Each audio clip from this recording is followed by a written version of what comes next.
আসসালামু আলাইকুম সবাইকে। আজকে আমি আপনাদের জন্য রান্না করতে যাচ্ছি বাঙালিদের খুব প্রিয় একটা রেসিপি, ইলিশ মাছ কচু দিয়ে রান্না। রেসিপিটা একদম ঘরোয়া স্টাইলে খুব সহজভাবে দেখাবো। ভিডিওটা শেষ পর্যন্ত দেখবেন আশা করি। এই তো দেখুন, আমি এখানে কচুগুলোকে কেটে নিয়েছি আর এখানে ইলিশ মাছটাকেও সুন্দর করে ধুয়ে পরিষ্কার করে রেখে দিয়েছি। এখন চুলার উপরে কড়াই দিয়ে পরিমাণ মতন তেল দিয়ে দিলাম। না, আজকে কিন্তু ইলিশ মাছটা ভাজি রান্না করব না, ডাইরেক্ট রান্না করব।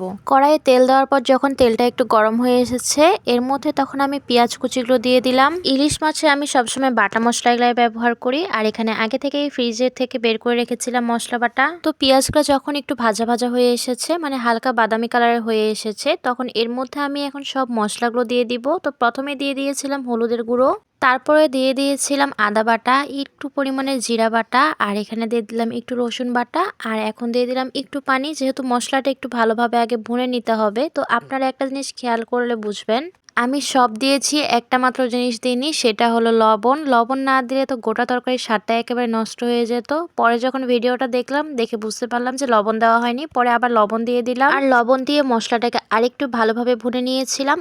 আর যখন মশলাটা একটু ভালোভাবে ভুনা হয়ে এসেছিল, তখন এর মধ্যে পরিষ্কার করে ধুয়ে রাখা ইলিশ মাছগুলো আমি দিয়ে দিয়েছি। তো মাছগুলো দেওয়ার পর আমি ভালোভাবে মশলার সাথে একটু মাছগুলোকে মাখিয়ে নেড়ে চেড়ে দিয়েছিলাম, আর একটু ঢাকনা দিয়ে ঢেকে দিয়েছিলাম যেন মাছগুলো একটু ভালোভাবে রান্না হয়। আর যখনই দেখলাম মাছগুলো এখন একটু রান্না হয়ে এসেছে, তখন আমি একটা বাটিতে এই মাছগুলোকে উঠিয়ে নিচ্ছি একটা একটা করে।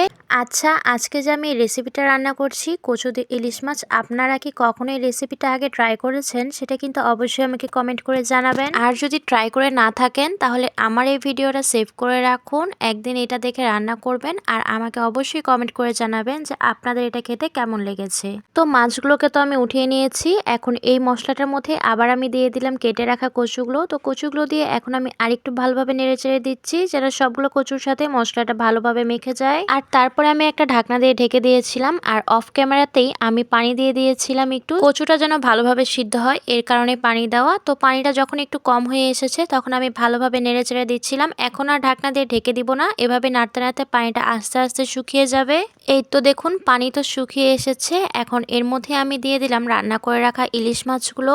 আমার তরকারি কিন্তু অনেকটা হয়ে এসেছে, তো ইলিশ মাছটা দেওয়ার পর আমি এখানে এখন পরিমাণ মতন পানি দিয়ে দিলাম। এই তরকারিটা তো আর শুকনা শুকনা খেতে ভালো লাগবে না, তাই আমি যেহেতু ঝোল করে রান্না করব, সেই কারণে আমি এখন অনেকটা পানি দিয়ে দিয়েছি, আর পানি দিয়ে একটু ভালোভাবে নাড়াচাড়া করে ঢেকে দিলাম। এখন আমাকে আর কিছুই করতে হবে না, রান্না তো আমার প্রায় অনেকটাই কমপ্লিট। এই তো দেখুন, তরকারি কালারটা কত সুন্দর এসেছে, আর পানিটাও কিন্তু অনেকটা শুকিয়ে এসেছে। এখানে আমি বুঝতে পারছি আমার তরকারিটা কিন্তু প্রায় হয়ে গেছে। আর এখন তো আপনাদেরকে আমি একটু খেয়ে দেখাবো। তো সত্যি বলতে তরকারিটা কিন্তু অনেক মজার হয়েছিল, আপনারাও কিন্তু বাড়িতে একদিন ট্রাই করবেন নিশ্চয়ই।